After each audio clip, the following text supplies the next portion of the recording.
Magme-metro ako for the first time this year. Dahil Saturday at ayoko ma-stress sa parking, hindi ako nagdala ng sasakyan.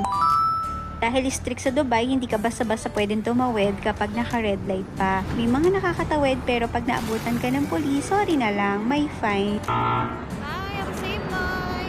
Sa Dubai, pag sinabing metro train station yon, hindi ako sure ha, pero pag kasi nababanggit ko yung metro, nalilito yung mga kausap ko pag nasa Pilipinas ako. Dahil ayaw natin ng fine, maghihintay tayo ng green light bago tayo tatawid. At sa wakas, nasa metro station na tayo.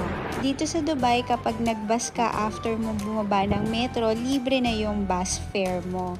Tapos, ang pambayad mo lang sa metro, buses, and taxi, itong Nol card. Niloloadan lang yan. Tapos, pwede mo rin yan magamit sa mga supermarket. At hindi ka rin maliligaw dahil marami namang mapa at marami rin namang security nakapaligid. Tinatap lang tong Nol card, tapos pwede ka na makapasok. Wow! Pero ako, maraming beses pa rin akong naligaw. O siya, ayun lang muna for today. Thank you for watching. Bye!